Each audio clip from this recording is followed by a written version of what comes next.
All right. Hello, everyone, and welcome to my channel. My name is Patricia Meredith, and I am joined today with two lovely people to discuss a really incredible book that I'd forgotten how good it was until we reread it. To those who are just joining, if you have not read the entire book, I think that's okay. We will try to keep it non-spoilers, but honestly, we're going to cover some things that happen at the end as well. So, Yes. but it's kind of one of those, it's such a deep book. Even if we spoil some things for you, I think it will actually help you as you're reading it to see some of the themes, right? Yeah. And just because I know that really helped me. I had to look up some things while I was reading it, my very first time reading it. And it was because there's a lot to it. There's a lot to unpack. And honestly, if you're just reading it for the first time and you're expecting Narnia, you're going to be disappointed. Yes, it is very different from Narnia. Corin and I were just talking. It is not allegorical like that. It is a myth retold, but it's very different. It's full of lots of Christian themes and lots of not Christian themes and just themes that are just wonderful to discuss. But if you're heading into it from a Narnia background, prepare to be surprised a little bit by how much is there and how much there is to unpack, and kind of the slower pace. This time, that was something that I kind of picked up on. It's like 4/5 of the book before like everything lands, but that's something that we can unpack a little bit more. So first, let me introduce my my cohorts in crime here. We've got Corin Faye, that way. There we go. Yes. Who is my editor and friend since college. So we go way back, but not too far back. And then Miss E.C. Timmer down here. We're so excited to have you join us. And why don't you start? Because if you guys have joined us before, you kind of know who Corin is. Sorry, Corin. We'll let you introduce yourself here in a second. But E.C., Emily, let's start with you. Why don't you tell us a little bit about yourself? Yes. Well, okay. So Corin, I have also known many years. I will say it's a great place to start because in, the history of great literary friendships, this is a great one. I met Corin when I was 12. Oh, wow. Yeah, 12. And so for the last 2+ decades, we have been exchanging writing. Mm-hmm. I would say I owe so much of my creative development to Corin and to both your encouragement, Corin, and also your warmly kind but sharp eye on my writing. Corin's the reason, to be honest, Corin's the reason I wrote my first novel and just carried through with it. So we've also exchanged many of the most ridiculous emails that you will ever find. We should probably put those into a volume at some point, Corin. Absolutely. You know what I'm talking about, yeah. Beyond that, I am a filmmaker, so I'm a writer, director, and sometimes co-producer of my stuff, but I have an MFA in directing from a school down here in LA.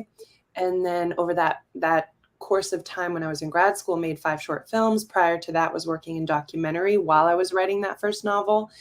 And then just sort of continually and forever trying to process my life through writing poetry and different things.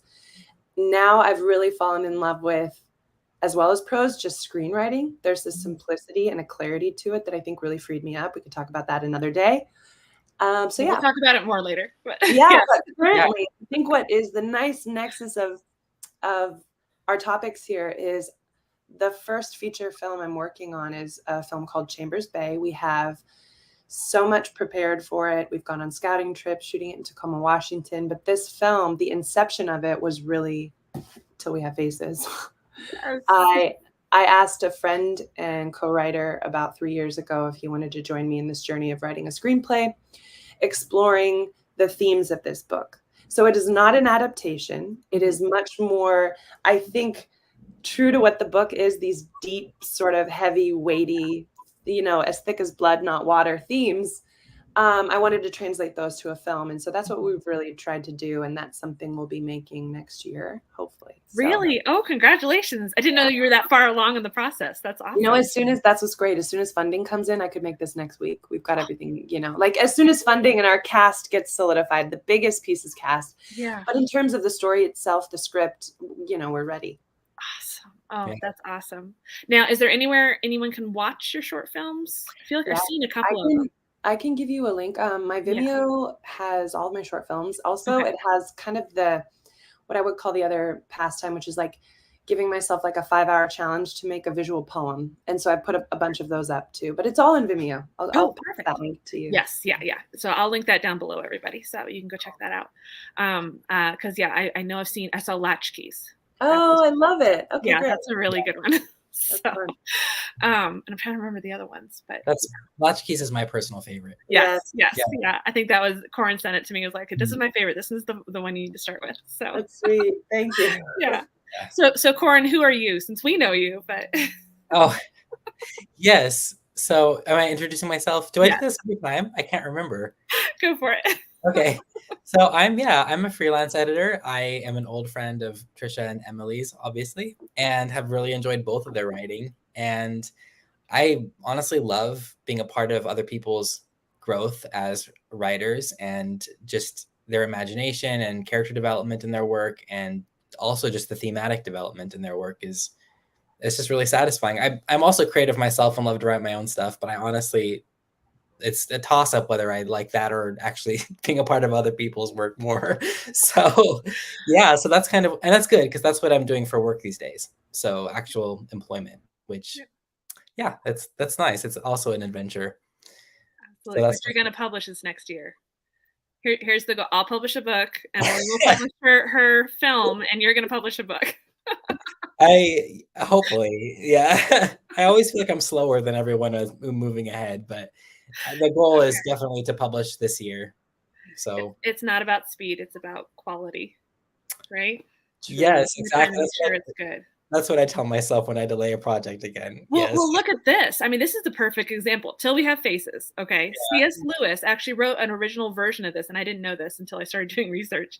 That he wrote it before he became a Christian, and then he rewrote it. Yeah. Yes, and then he rewrote it after his conversion, after becoming a Christian, Yeah. and now we have what we have today, which is Till We Have Faces. So maybe you can verify this, Trisha, but the thing I had read prior is also that this was a problem that sat with him for decades, that it was as a younger man and being, of course, a student of, Greek mythology and old literature, that he read the myth of Cupid and Psyche and had just wrestled with what he felt like was like either emotional logic or a logical issue he felt with it. And it took him decades to return to it and kind of solve that in a way that became this book, which is so interesting. absolutely. Yeah. Absolutely. I do, because I couldn't remember quite what the issue was, but wasn't part of it that he felt like the sisters wouldn't have necessarily destroyed her happiness just through envy? They had to truly kind of doubt whether this was real. And it was part of his issue was the palace can only be seen.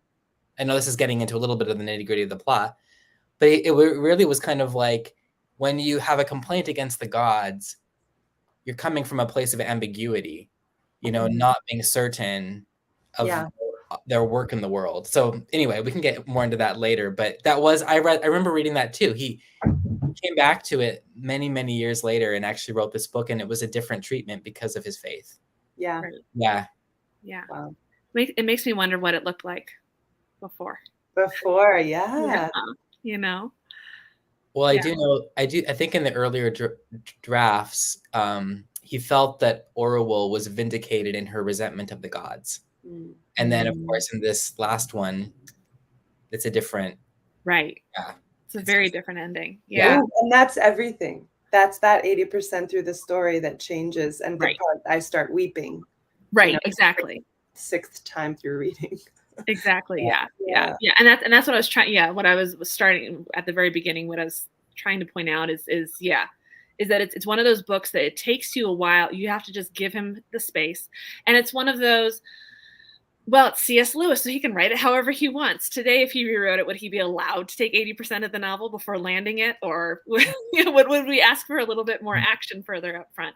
But I think that's part of what the story is, because it's not just a myth retold. It's not just a fairy tale, right?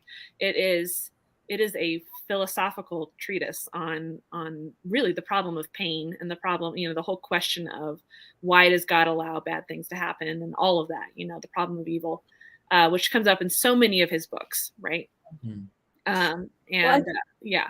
I think what's so remarkable about this book too is that, in a sense, because he takes his time and because there's like a richness that develops because of that, it's a book about what you just shared. Yes, the problem of pain, evil, but it's also a book about codependency. It's also a book about the nature of love, control, fear, and surrender. It's also, I mean, it's when I've returned to it, this is one of those rewarding experiences where, because I think it's slow and meaty, each time I return to it, it means something very different to me. And it is so hard to do that, I feel, in writing. Sometimes when you do get to the meat of the plot sooner and you scoot along and it's like deliciously fast ride, it is what it is. And then you end up with that. But I think in all those dense layers, this book is about so many things that matter. Yeah. And each reading sort of reveals, depending on the state you're in when you're reading, at least to my experience, a new facet of the book. Absolutely. Yeah. And that is powerful writing. Yeah. That is really, and that takes decades sometimes. Yes. It takes a while. Yeah. Unless you're Corin. Have you read his latest stuff? Oh my gosh, this kid. Corin is so good. Corin, send me more. I know. We're publicly here to say that people will be shocked when they read Corin's stuff. It's so incredible. They are. It's going to be amazing. There's so many layers. So many layers. I do want to say that it amazes me actually what he's able to pack into the book and not have it be longer. Yes. Even though it takes a while for everything to unfold. And it was like the first 80% of it, I was kind of like, wow, I can't even remember where he's going with this. Right. Yeah. And like, I remember the ending being really incredible. So I still would have stuck with it because it's just so atmospheric. Yes. That's totally sucked me in. It still keeps you. It still keeps you. Yeah. The creation of this. Oh, go ahead. No, go for it. You first. I was just going to say, like, the creation of this city-state called Gloam, which like is so close to gloom. It has this like beauty to it, but he creates the sense of isolation, and I don't know, just how he does it. It's like, would I want to actually visit there? I'm kind of intrigued by it, but it also just feels claustrophobic to me too when I'm reading the book, because she's kind of stuck there. Yeah. I think I had something I wanted to bring up about the tone of the book and kind of what you had mentioned, Trisha, about the reader who might come to this from Lewis's apologetics books or from Narnia that might be disappointed, depending what they're looking for. Right. And I think there's this particular excerpt from the book that I think is a great example of the tone that we're talking about, that's meatier and that is disappointing for the the straightforward allegorical fans. If you don't mind, I'll read it. Please. But he says, holy places are dark places. It is life and strength, not knowledge and words, that we get in them. Holy wisdom is not clear and thin like water, but thick and dark like blood. And to be honest, I feel like I'm like, that is your book, sir. That is what this is. You've definitely got some, like, I just feel like I could talk for days about just that. But like, there's the writing he's done that does feel a bit more clear and refreshing, like water, that has knowledge and words. And he's a beautiful wordsmith. And we need a place for that. But then I think to mature in his life into a place, and especially I think the things that were happening in his life, because you can never, for someone who writes so deeply and from such a intimate place, you can never separate the things happening in life. So to be experiencing, this marriage and this whole new world that he was in, and age and all the things that come with time and maturity, it just feels so beautiful and right that he would write a book that comes, at least how I experience it, closer to holiness in such a different way. And it reminds me of what I've been told before, that the closer we come to these really sacred things, these sacred mysteries, the more you almost have to go at angle, you know, a little bit sideways, because you can't quite just verbatim explain this stuff. And if you try, it falls short.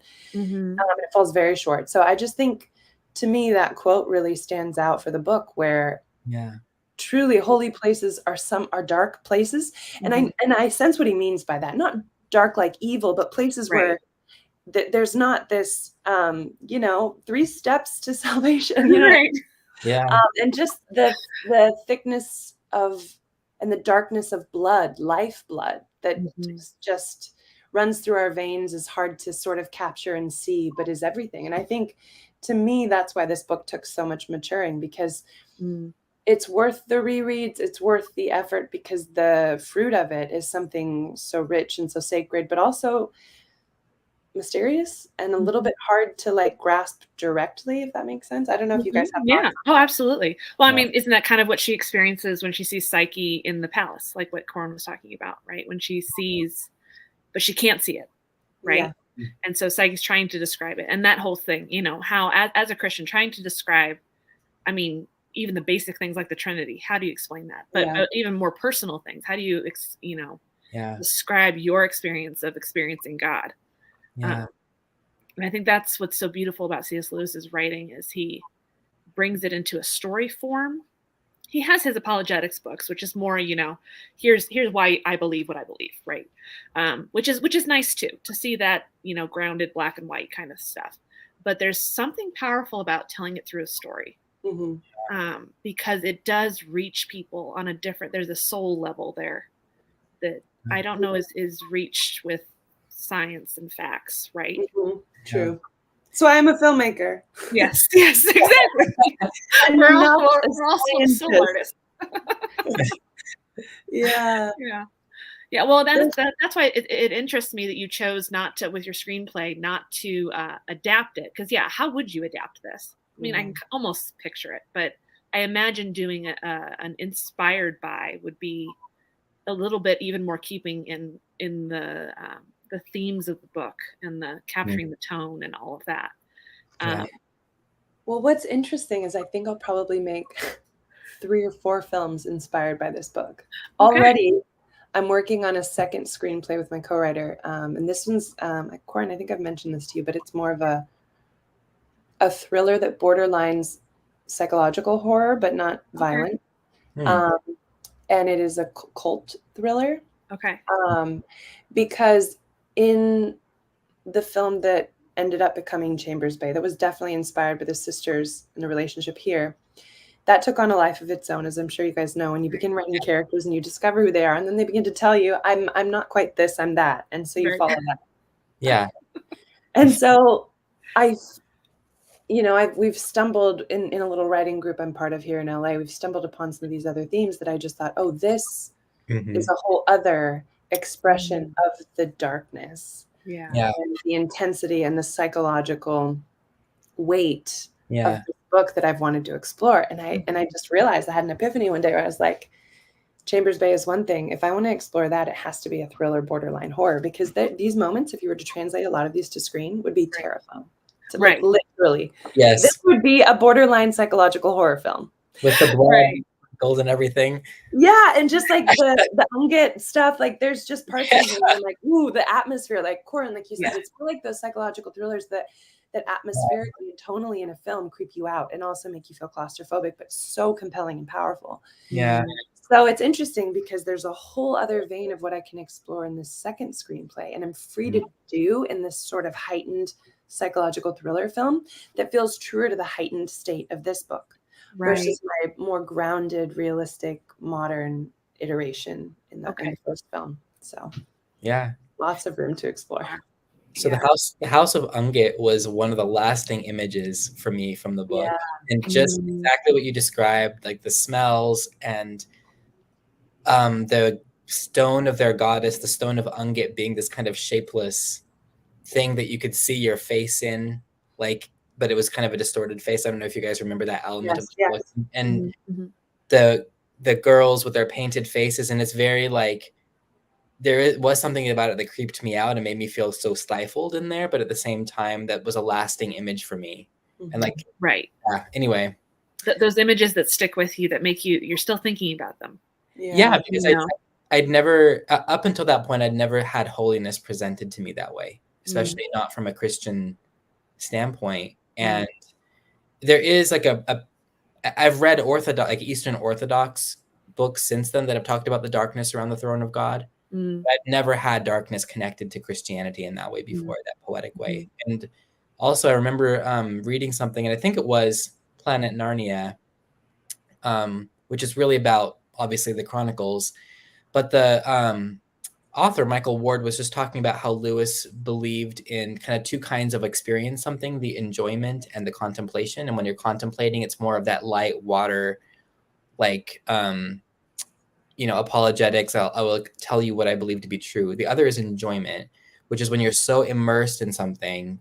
He also calls it seeing along the beam. You're not looking at the beam of light. You're actually seeing down the beam of light. Yes. Yeah. And that, I was like, Till We Have Faces is, for me, from Lewis, like the enjoyment, seeing along the beam, like, because it's so immersive. And this is why I feel so unlike him, is that even with the Chronicles, even though they're such wonderful, engaging stories, I always kind of get a sense of the story's exoskeleton, if you will, like just feeling the different like allegorical components at work. But in this book, I'm like, these are so sunk. I can feel them and sense them.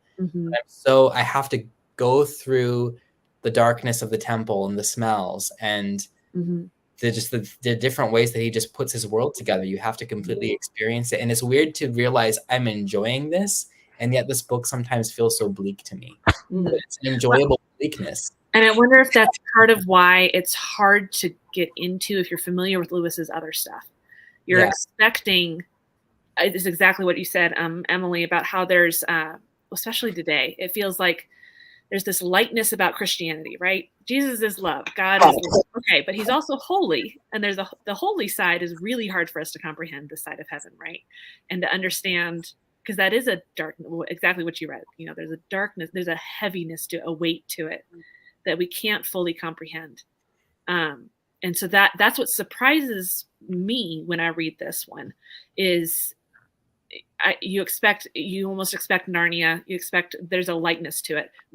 However, that being said, rereading The Last Battle with my kids recently, which is the last one in Narnia, which came out right before Till We Have Faces, it has a lot weightier themes to it than the rest of the series. And it makes me wonder if he was really wrestling with a lot of that, because of course that's when Joy Davidman is a major part of his life. He's dealing with getting married to her and her possible death, and then she is able to be a part of his life for a little bit longer. But it's but dealing with that, what does it mean when we go to heaven? What does it mean to experience it on this side? And how do those left behind deal with it, and all of that? I mean, there's so much there. And it reminds me, like, again, coming to a point in his life where he's writing like this, a book like this, it reminds me of something I've told Corin before, that one of my absolute favorite professors in my graduate program for film, this is really pivotal what he shared with us. He would say, when you start a script, when you start a story, don't write something or you feel compelled to teach, or something you feel like you've mastered and want to share with the world. He said, write what haunts you still.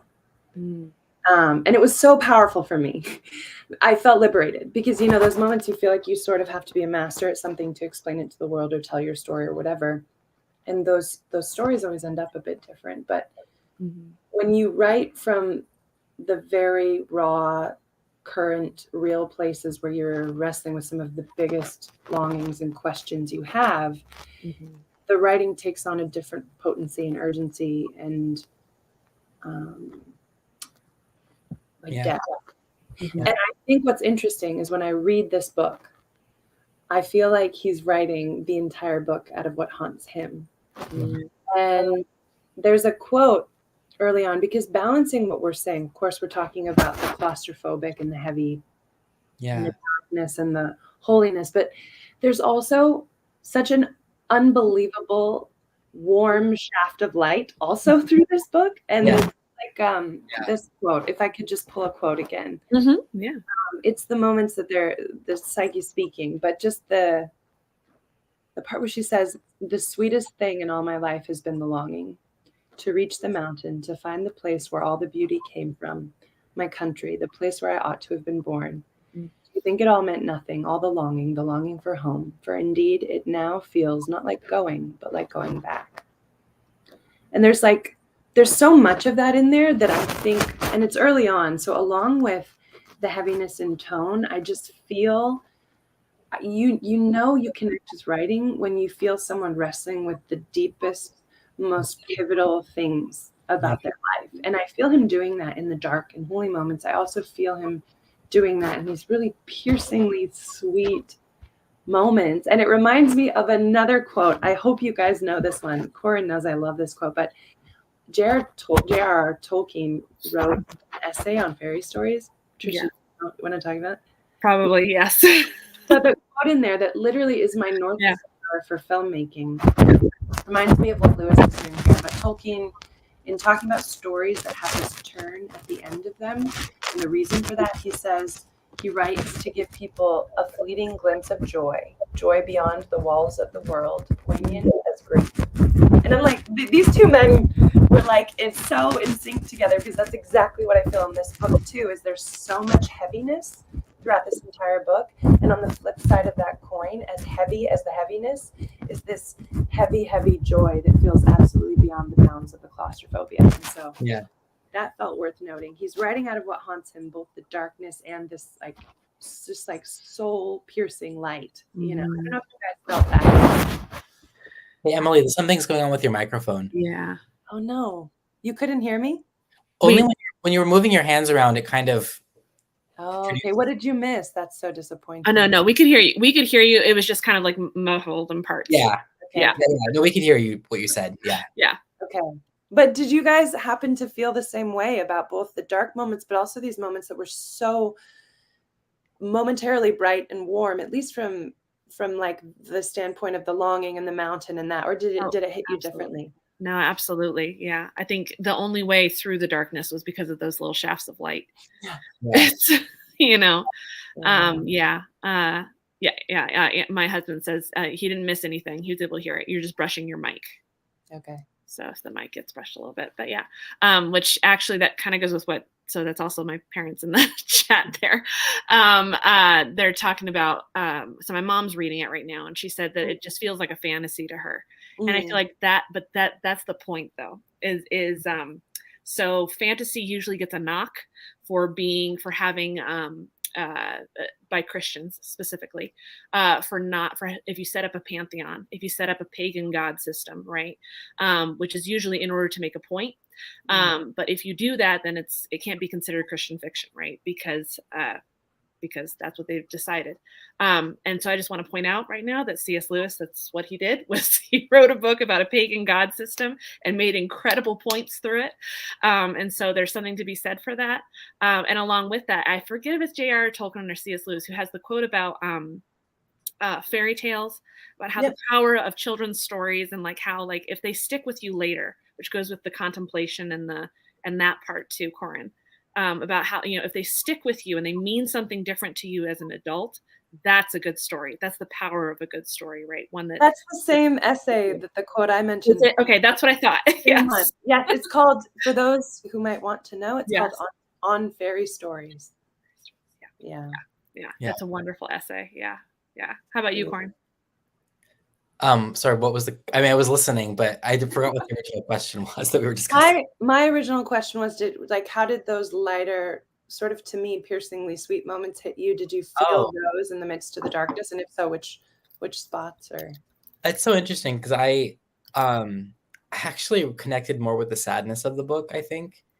And so I didn't really experience a lot of moments of like goldenness, but what I did feel was a really, like, it sounds weird, I connected with a sense of tragedy, but that gave me a feeling of hope, because if there's a sadness that I can feel, sadness is different than being depressed or miserable or just being taken by the gloom of the story. And at the very end, when Orwell is writing her note, I don't know, there was just something.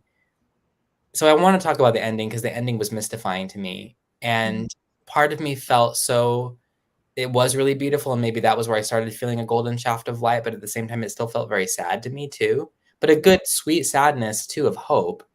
So Mm-hmm. I guess all that to say, I connected more to like a sense of sadness. I But think that's okay that you've seen Inside Out, right? Inside Out, and I was also going to say, much more current reference, there's a moment in the Barbie movie Oh, really?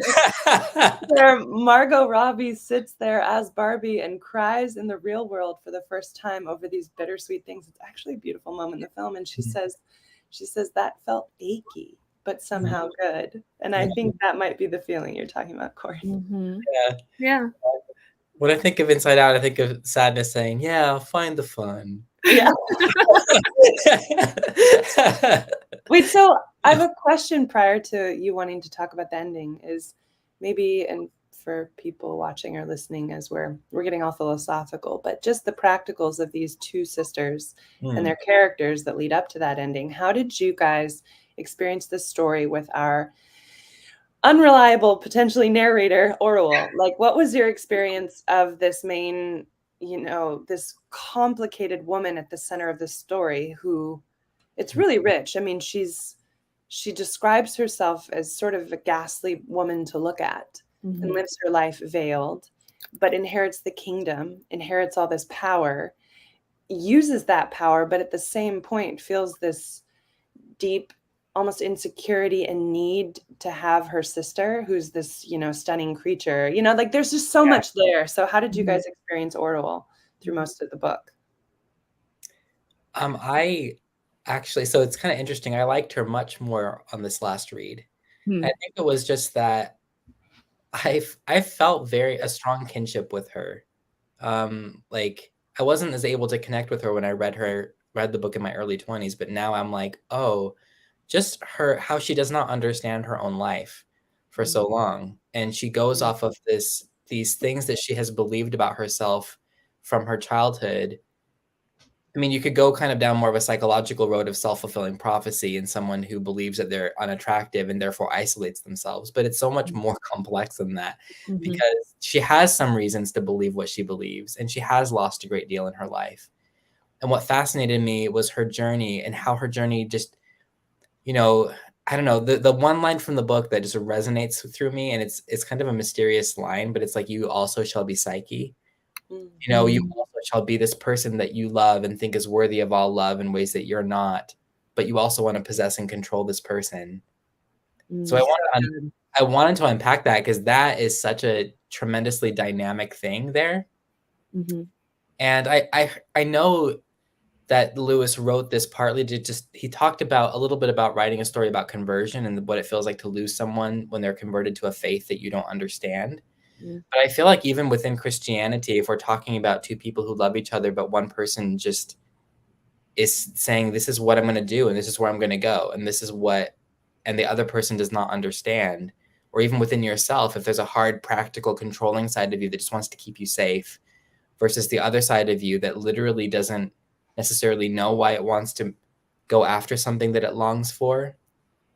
All these things are so like, when you reduce them to that, it takes some of the power away from it, which is why I'm glad the book is around, because I'm like, man, when I read that, it's so powerful. When I talk about it, it feels like I'm not doing it quite enough justice. It's the book was so hugely like sad to me, but it was a joyous sadness as well, because it felt so like, yes, these are two sides of me that I feel like I'm interacting with as I read this book.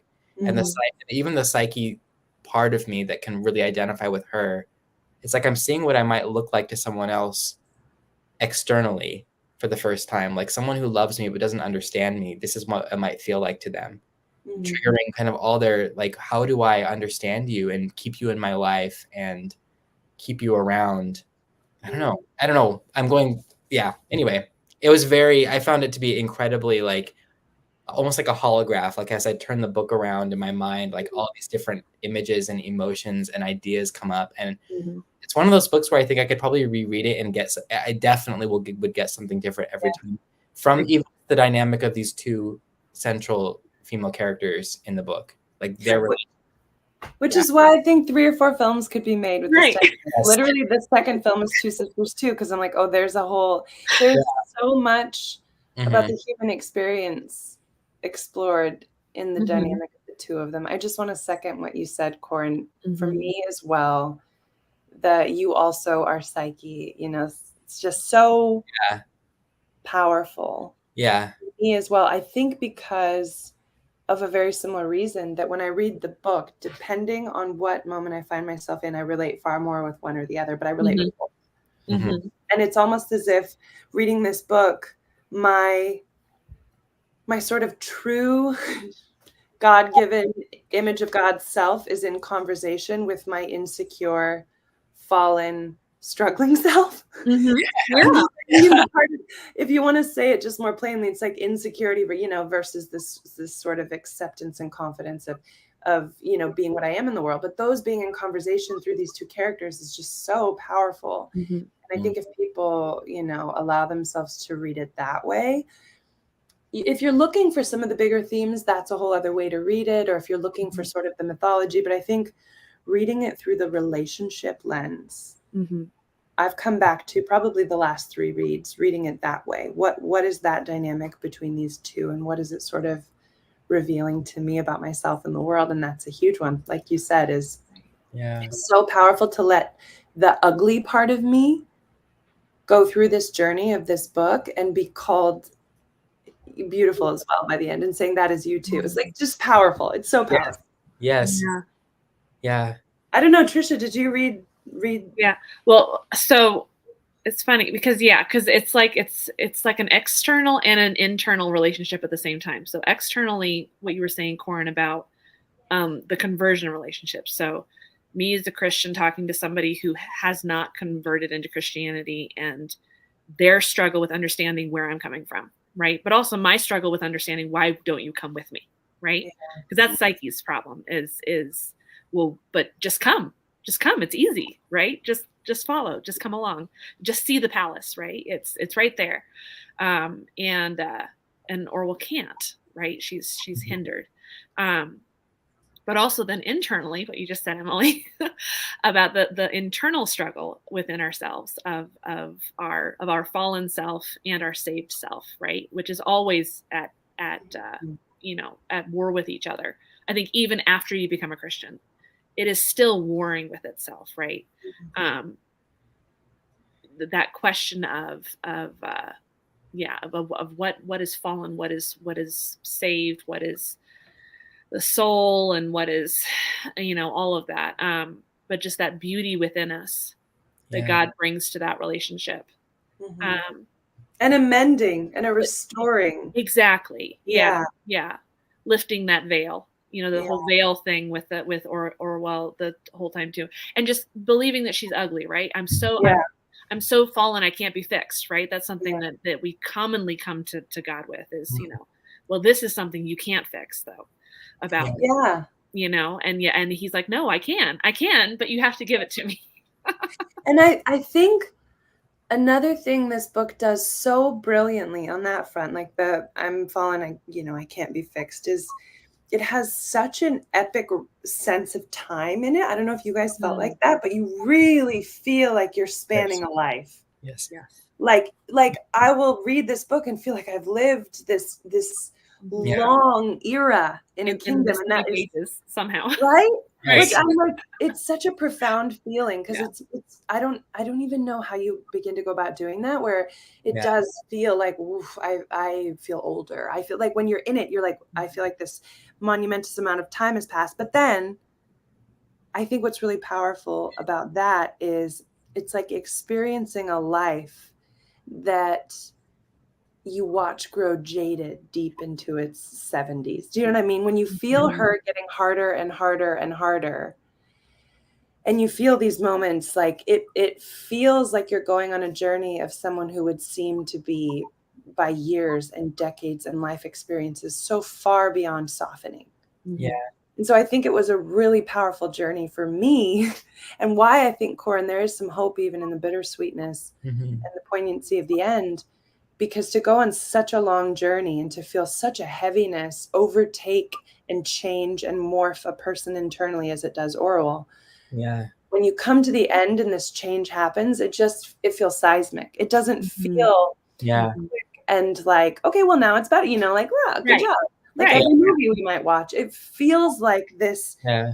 Titanic-sized iceberg is Yeah. breaking, and you get to that point, and that's why I cry. That's why the tears come, because it feels like you've walked with someone through a life that feels almost irredeemable, where their perspective is so entrenched and so concretized around darkness that to have someone so softened feels enormous. Yeah. I think it's just beautiful because of that. He somehow takes us on a journey that feels like 8 decades, you know? Yeah, absolutely. Well, and it's all centered on love, right? Yeah. Which is a good thing.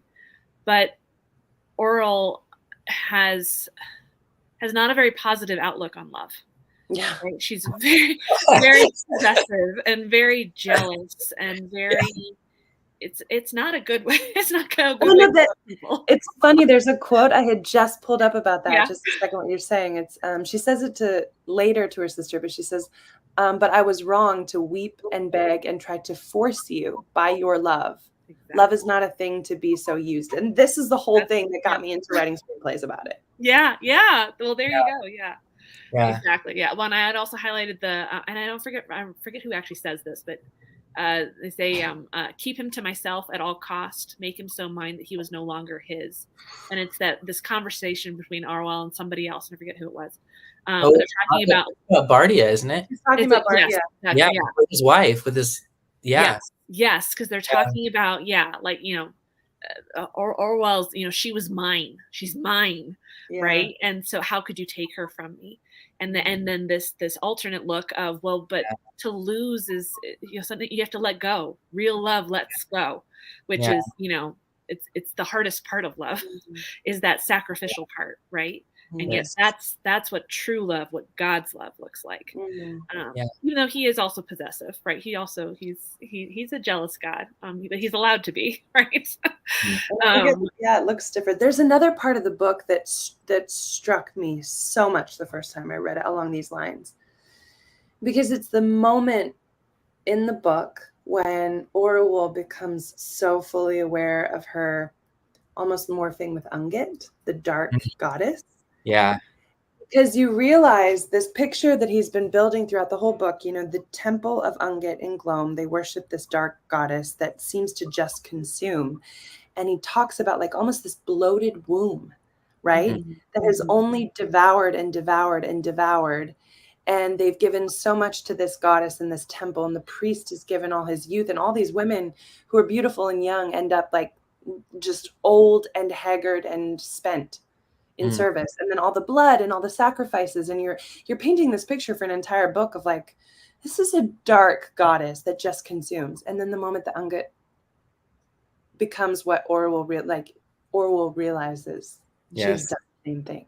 And she has this moment of identifying, I have become bloated on the lives of these people, but her perspective during all that time was, I am serving everyone. I'm doing this great thing. And I've given you so much. And the moment you get, the switch is flipped, and she realizes she has gorged herself in the life and the time and the effort and the attention of these people. It's just jarring. It is such an eye-opening moment. It really struck me. Yeah. Because the ways we think we are serving and loving, and if we're not wise and open to God correcting that, it becomes a consuming, and it becomes a controlling. And there's another book that C.S. Lewis wrote about love. I think it's called The Four Loves. And he talks about, in one of those versions of love, how it can, without our realizing it, what we call love can become 90% like hatred or control. And it's a possessiveness, and the possessiveness drowns out any true love, because love does have an open hand, like you said, Trisha. It has to be about surrender. But that bloated like womb, right? Yeah, that got me. Yeah, it's a lot. Yeah. I was really moved when the god is, I think it's the god in the dream or vision, is telling Orwell that he seemed to be telling her that she was actually helping Psyche bear the load. Actually, she had more anguish in her life than Psyche did. I don't know if you guys picked up on that as well, but there was like this, and that was kind of going along with what Emily was saying when Orwell was told, you are beautiful, or you shall be beautiful as well. Like, she was incorporated into Psyche's suffering and suffered with her, even though she didn't get to enjoy relationship with her. And it almost felt like if I were to go back to that kind of model of understanding with like the two halves of the self, and there's like that flawed, broken, kind of unredeemed human side, along with this redeemed human side, that even the unredeemed part is going to be brought in. It's not like it's going to be cut away from us. And so in a way, like strangely, all of our humanity is beautiful to God, but he still has to say to us, like, you also shall be Psyche. You also shall be getting refined by suffering, basically. And maybe it will be even a deeper suffering than, I don't know. Anyway, that was just that was a mysterious part to me that I didn't quite understand, but I loved kind of the depth of it, I guess. Yeah. Well, and in the end, we'll be covered, right? We're covered by when Jesus dies and he stands with us. He's not replacing us. We're not being replaced by Jesus, right? Yeah. We are still standing there before God. We are still going to be called before him. Yeah. But he will be there with us. Yeah. And so in the end, we will be Psyche, right? Jesus will be standing there and he will say, he's going to look at him instead of, Yeah. Speaking to that ending, guys, I have so much. I get so eager. If I'm just jumping to things too much. Okay. I was talking to a friend about this today, about the book. I was reflecting, because this is one of the more dense, dark as blood points of the book, but it's the end. So maybe spoiler alert, for those who. That's okay. My parents left. So okay, they're gone. They're going to listen later. She's going to watch it later. Okay, great. Regardless. So now we can get into it. Spoiler alert, everybody. Here we go. Here we go. The end point we come to with Orual babbling before the gods, her complaining over and over, babbling, just like this endless thing. And where it culminates, that quote to me, from which the title of the book comes, has also been a source.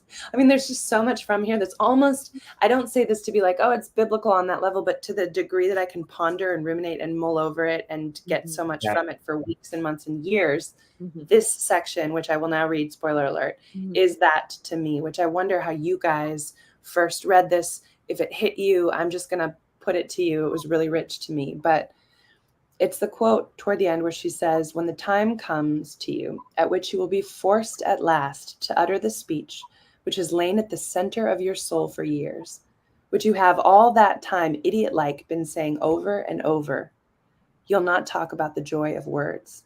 I saw well why the gods do not speak to us openly, nor let us answer.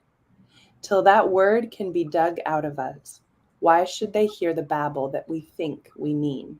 How can they meet us face to face till we have faces? It's so powerful. The part, I think I was reading this in a season when I was around a lot of Christianity that was like, it's all very clear. You ask for this, God will do this and this. And there were just really difficult, including illness in my family, really difficult things happening that had no clear answer. And I felt like if it was that 1-to-1 ratio, and if I was fully aware right now, objectively, of what I need, and I could tell God and he'll give me an answer, that was breaking down.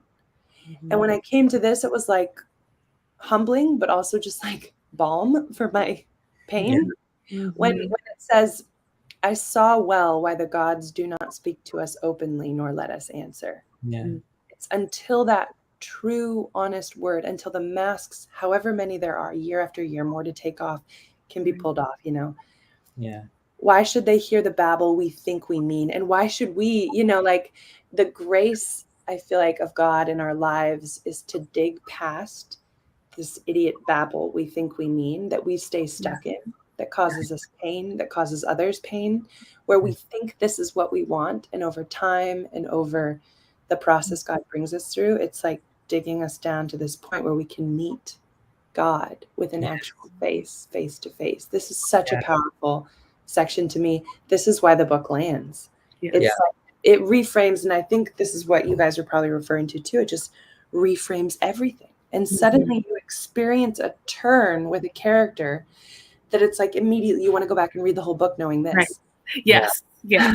And having that turn that reframes everything that came before it, that you realize all that complaint, all that argument, the ways that we get so personally invested in our resentments or our arguments against God, and build a case that feels airtight in our minds for the darkness or the pessimism. Yeah. And then you have these moments where God and the Holy Spirit illuminate something to you, and everything shifts, and you feel a divine humility, and you go, oh, like I missed the whole thing. That was this weird mask of fear or ego or whatever talking, and that's not reality. Like, it's just so powerful. So Yes. long way of introing, but like, how does that whole section land or hit for you guys? I think you said it. Okay, that part was in the one hand kind of hard to read, because I'm like, I think I probably still do this. Yeah, me too. Yeah, no, it was convicting. Like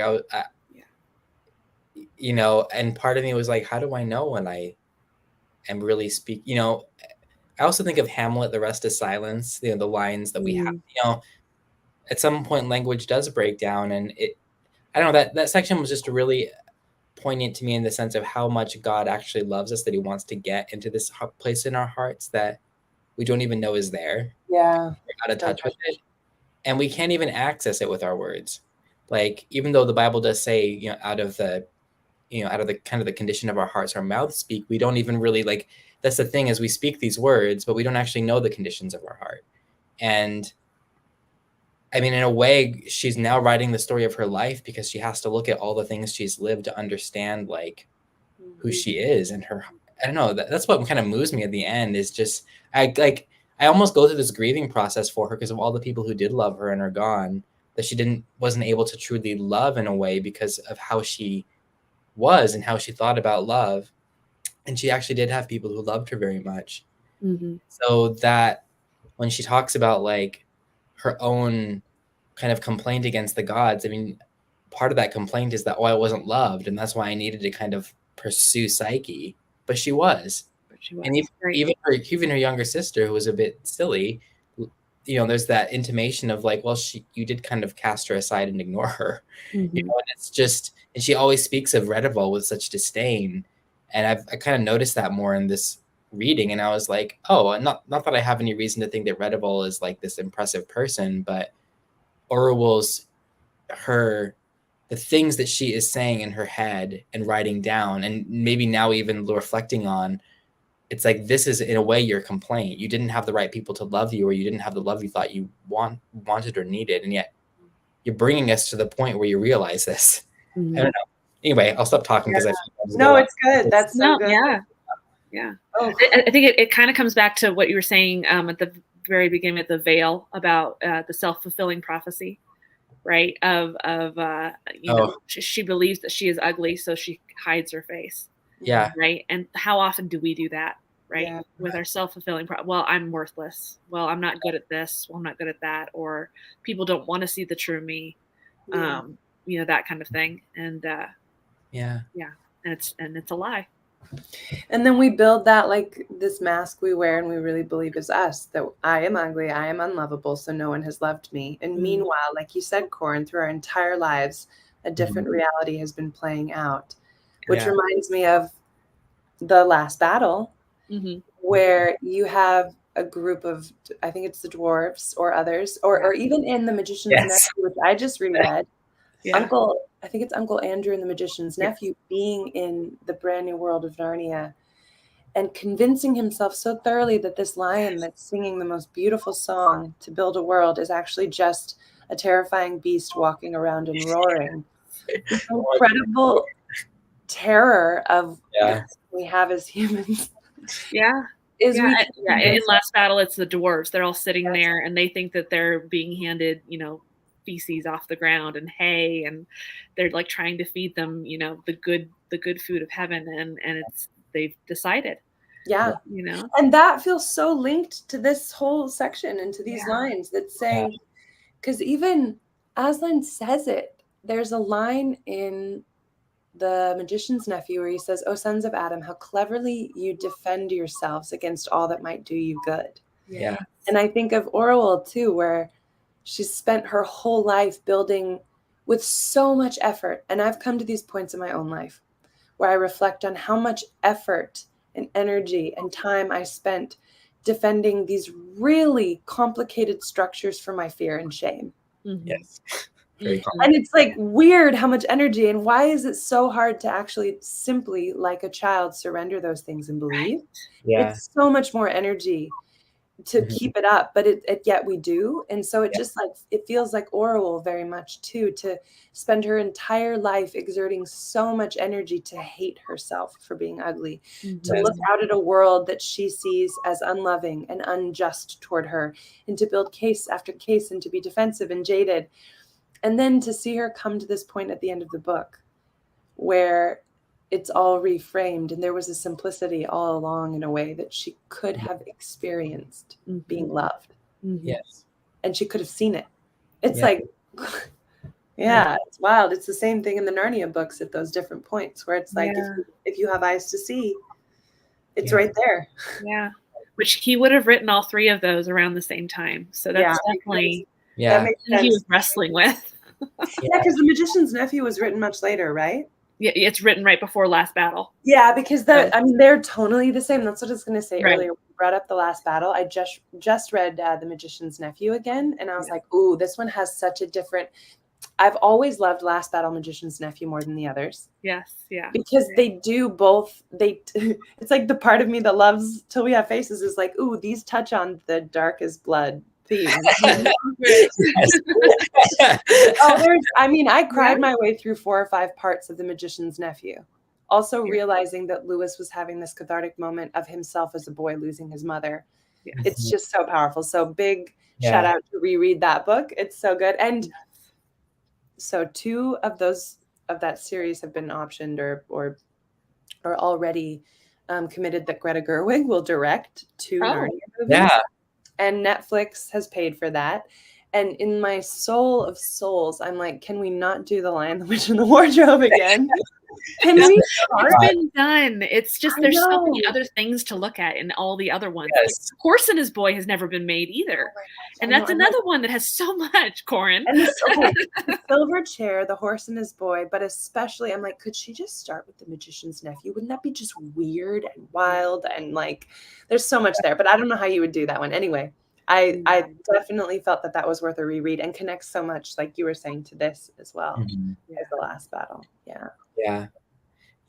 Going and also kind of bringing sadness back into it.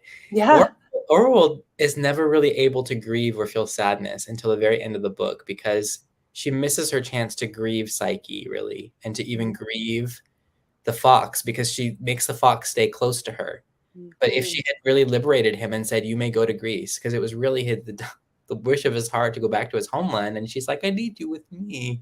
And she kind of just accepts his sacrifice to stay with her as her due. And then, another image from the book that just also was very haunting, and I kind of forget because there's so many haunting images, is the wailing of the well. The chains in the well are crying for her, and she moves her room in the palace to get away from this sound that reminds her of Psyche weeping, but it might even be her own inability to connect with her deep grief. That's so true.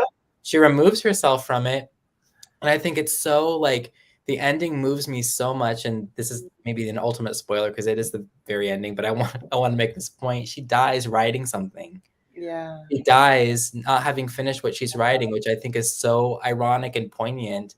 She's finally come to a place where she can, in some ways, understand what her life has meant, and she's in the middle of these words, and she's already talking about like how the words in some ways have failed her, but she still is communicating, and then she dies in the midst of that. And partly the novel was powerful for me because like I felt like I was grieving her life for her and she wasn't able to. All of her, including even the stepmother, the mother of Psyche, who's barely a character. But I just think, man, this woman lived all these years ago and kind of loved you once. And that was the first intimation of love. And that may have been some reason why she loved Psyche, was because Psyche's mother kind of loved her, but she was so timid. And that always was a very poignant. I always remembered the queen, the Psyche's mom, even though she's this really minor character, but it's the first sort of intimation of this motherly affection in the book. And then that gives way to Orwell trying to give the same thing to Psyche, only much more assertively. And so there is kind of this thread of like maternal love and power really in the book that is triggers good things and bad things in people. And the fear of loss that comes with that. Fear of loss, absolutely. Yeah. Absolutely. Yeah. No, that's one of the most interesting pieces that has deeply made its way into my Inspired by, Chambers Bay screenplay is the way that their relationship as sisters constantly shifts and morphs from maternal to sisterly to competitive to nurturing, back to maternal, back to who's comforting who's the child and who's the maternal, and then who are the equals, and then who are the rivals. And I mean, talk about like endlessly rich source material when you have a relationship that just shifts and morphs so constantly. I was just like magnetized to that because I think, if you've lived enough complicated relationships in your life, there comes a point where you're like, there's truth in that. Yes. I haven't seen explained that beautifully. And I mean, this can happen, you guys, in like parent-child dynamics, right? Like, or I don't know, I can't speak to it personally, but spousal dynamics, or for me, it's happened in friendships where there's like this constant shifting that can happen in certain ways where different dynamics, maybe bring out what's healthy or what's not healthy, but it's this like really big range of ways that relationship exists. And I found that so interesting. What if you have these two modern sisters who are orphaned and who live this experience where, one's younger, but sometimes is maternal for her sister. And then the other time she's maternal, and then they're rivals, and then they're close, and then they're just two kids alone in the world. Like, what could you see through that prism? Which I think is really interesting that they've set up. Absolutely. Well, and I'll be interested to see how you do that in the screenplay, because I feel like you don't see that often in literature or in movies. It's usually someone is set up as the mother figure and someone is the child figure, right? Or, I mean, yes, people go through arcs, but it's very rarely to shift in roles. I can't think of an example of that. Trisha, I'll send you the screenplay. I would love to read it. Thank you. No, but I think I feel the same. I think there's some things that he does in this book that I just haven't seen done anywhere. And that's really, there's only a few other books I can say that of. I feel like Gilead was another book like that for me personally. Did you guys read Gilead? Yes, Marilyn Roberts. I remember. Different. That one hits a different place than this one for me. But for this book, it's just one of those things, like, and I know anyone listening or people out there might not all have this reaction. It's like something so specific, and this is what I feel like great art does. It's so specific to me that there is nothing comparable to this book in my world. It's just not one of those that I could be like, oh yeah, this sits in this little family of things that I love. No, this is its own thing. And this is why it haunts me. And this is why I'm making things out of it is it's just haunting. But that's one of those elements where I've just never seen such an illuminating dynamic that the whole book can rest on this. There's a lot of other things going on, of course, but rests on this shifting dynamic. And there's so much in that I just haven't seen done in that way. It's like, this is what we dream of. I feel like writing something that sits with someone as heavy and weighty and powerfully as this book sits with me. I'm like, if I could just do that for someone, Exactly. Well, and Trish and I were also mentioning, I mean, obviously, like, there are female characters in the Chronicles, but you don't see like the rich depth of character development in any of his other fiction, for men or for women. But like, and we were talking about how his wife was really involved in the writing of this book, Joy Davidman. And just, I mean, I think one of the things that blows me away about it is just the dynamic characters. I mean, the men are dynamic characters as well, for better or for worse. Her father is presented as such a, like, narcissist, but like Henry VIII almost type guy, and it's just, but he's so believable because he's so realistically developed. But I mean, the women are also just so, I mean, Orwell and Bardia's wife, even though she's briefly on, just their conversations. I mean, it's, I don't know. What did you guys feel about the female characters that he came up with for this book? I thought they were just so moving. to pull another modern reference. Okay, so our summer of Barbenheimer is so interesting.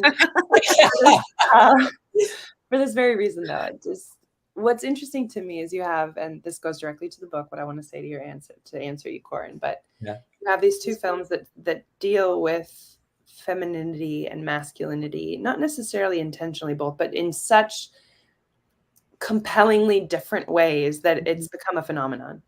And I think when I watched Oppenheimer, I thought of this book. And I am of the opinion, this might be controversial, I don't know, but that you don't necessarily always have, like, to be a writer is to write and explore and have empathy and try to understand experiences that aren't yours, or we would all be far more limited in our writing. Yes. We would only be writing autobiographically. Absolutely.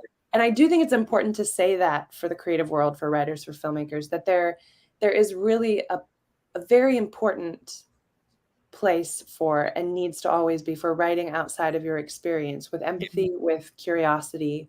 Yes. And I think for me, Oppenheimer is a great example of a writer and a filmmaker who writes very, very geniusly for the men, but just has not done the work to understand how to write women at all. When you have a watch, you're like, well, that's true to the era and what these women were, but still you've missed any opportunity for an inner life because you don't understand, it seems, and that's okay. But what I think is so beautiful about this book is it doesn't have to be perfect, and it doesn't have to be, true to every woman's experience, but it stands as this like shining example of, which to me also Gilead, Until We Have Faces, right, is about a man writing from the perspective of a woman. And many women, that so hit me as a woman that I was willing to be like, this is the truest to so much of my experience that I've ever met. And it doesn't matter. And in a sense, it's beautiful that a man wrote this. I would say the same of Gilead. It's just unbelievable what she's done, writing from the perspective of a 72-year-old pastor. Yes. And it's like both these books, if you took them in tandem, we could, I don't know, I can't come up with a clever Barbenheimer for Gilead Until We Have Faces, but they're such a good combo. Hopefully that trend catches on. We need all our listeners to make these two books so popular. But I think what's so powerful is if you read both, you're just like revived to the fact that human beings who take care and who take an interest and who have curiosity and empathy and diligence can write beautifully and honestly about the human experience, even if it's outside of their particular scope of it. Yes. Yeah. And that's really powerful. So Corin, a long way of saying, I think he has written so extraordinarily well, and with Joy's help as well. From the perspective of women. I don't know. I feel like, how do you feel about that, Trisha? Oh, absolutely. No, absolutely. I haven't seen either of the controversial movies yet, so I can't say yet. You haven't seen Barbenheimer? I have not. No, I haven't seen either one of them. We've been we've been all over the place this summer, so we haven't had a chance to like actually sit in a movie theater, which would be amazing. But I loved his portrayal. I feel like part of it is him setting up so many different types of women in one place, right? So he does examine different, because we're not all the same, and so it's I think he does a very good job in this book. I do wonder how much Joy Davidman played a part in that. Did she play a pretty, because I don't know that all of his women are usually that fleshed out. In fact, usually the women are bad in Narnia. Well, you have the white like Queen and Jadis, and but you do have Lucy, who's the centerpiece. But you do have exactly. Then the younger women, the next generation coming up, right, has to. No, but that's another piece of the beauty of it to me, and I've thought this working with Nathan, who's my co-writer in Chambers Bay, or thinking of Barbie being written by Greta and Noah Baumbach. And here, Lewis really incorporating, and Corin, this is you and I too, is there's something so beautiful about that collaboration between, you know, the masculine, the feminine, that can come up with something, even if the primary writer, you know, this is a man writing from the perspective of women, but what it allows in the collaboration, what we might learn about each other, and then the way we might see each other more clearly, because one is taking our insights, but also writing and reflecting back to us. I want to keep advocating for a world where that's possible, where we aren't limited to being only allowed to write, you know. Oh, yeah.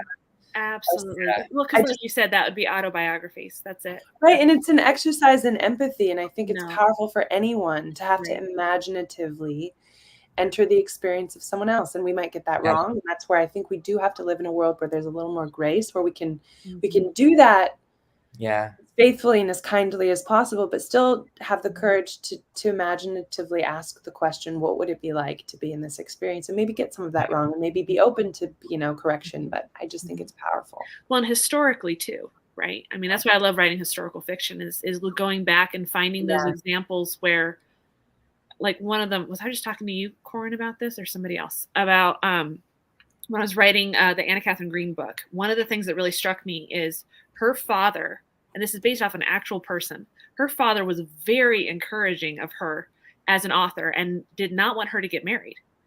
And to hear that in the Victorian era, this is the 1870s. That's like, you never see that in movies, you never see that portrayed in literature, in anything, because even in Victorian lit from that time period, it's always about getting married. The woman gets married, right? That's their role in life. So to see that historically, to realize, no, that they weren't all like that, right? It was, you know, there is uniqueness all over the place. And of course, you know, my husband writes fantasy. And so that just opens a whole nother world of, well, I can't identify with, you know, a paladin, you know, in this fantasy world, but I can write a man who is struggling with his faith, who is finding, you know, deeper meaning in things, and is willing to stand up for the little man in those experiences in life. Right. And I think that's the trigger, is if you're writing one person's experience, right? The Holocaust, when you talk about the Holocaust and millions of people dying, that can kind of, unfortunately, bounce off your head, right? Millions of people. Well, I can't picture millions of people. But when you picture one person's story, it hits you, right? In a way that is so personal, even if you're not a female in, you know, a Holocaust camp, you know, as a Christian, you know, fighting for survival, but you can still identify with Corrie ten Boom telling her story, right? About experiencing that, even, you know, or a man doing that. I mean, me as a woman, you know, reading literature. Well, there's that whole, there's a quote somewhere about how scientifically, when we read books, our brains tell us we're experiencing it. Yeah. Have you heard that? And so it's, you know, there's a psychological element there to why pastors use stories, to why Jesus himself used parables, right? Because stories, it actually unlocks a different part of your brain than the scientific part. And so a pastor can be talking and you're kind of losing interest. And then he says, so what about those, you know, Broncos last night? And you're like, oh, yep, now I'm listening. Right? And there's something for stories, for parables. I think the same is true for all the literature and screenplays and everything that we're writing, is going to those experiences and saying, well, I don't identify with Oppenheimer, or the choices he made, but I can identify with the struggle that he experienced, right, in the midst of that. And, you know, is that happening in my own life in minuscule ways, right? But still identifying with that. I think that's just part of the beautiful part of the human experience, the way God has created us to have those connections, even when you wouldn't think they would. So, So. That was beautifully said, Tricia. Oh, second that wholeheartedly. So let's see. So we've got a couple people hopping on now, but I think we're actually going to wrap it up, unless you guys had any other major points you wanted to highlight. No, I feel like all my burning quotes, like I just got out in a rush. We covered so much. I feel like there's so much impact. I kind of want to go back and watch, because I was so I know. Did you touch on that? Oh, that's right. I was going to say that thing. Yeah. Well, if we could do a reunion version when we've all read it again and have a whole different conversation. Exactly. Yeah. Well, and next month, Corin and I are going to read that one, A Love Observed. Joy Davidman. Oh, yeah. Yes, about Joy Davidman. And we're going to discuss a little bit more about her influence on C.S. Lewis and all of that. Beautiful. And I'm excited to do that. I'm excited to dig into that because I haven't read that before. I read Becoming Mrs. Lewis by Patti Callahan, author. Yeah. And I really loved that one. And I know some people struggle with Joy Davidman. I'm not really sure why, because I loved her story. I thought it was really compelling, and you can definitely see elements of it until we have faces. Yeah. I can see where he would have been influenced by her own personal struggles and road to redemption in his writing of that. Because again, that's telling a personal story, right? And so that's, if he based it off of that, then that's where the power of this story comes from. Yeah. So, okay. Yeah. Is that it? This is so delightful. I have really excellent enjoyed. I feel alive. Thank you so much. Yes. I'm so excited to see your screenplay come to life, and I get to see that. And and I'll get those links from you, and we'll put those down below for anyone. And if you enjoyed this discussion, be sure to hit the subscribe button to my channel, and check out all the other folks that I follow that I discuss amazing books with. We've been having such a good time discussing some amazing literature. And Corin and I have on, what is this, our 6th discussion? We've gone through quite a bit. Yeah, I think it might be your 6th. Yeah. So we're having fun. So thank you for everybody for joining us, especially Emily. Thank you so much for joining us. So delighted. Yes. I love it. So excited we made this happen. So thank you for everybody for joining us, and I hope you have a wonderful weekend. So, all right, bye. Bye, everyone.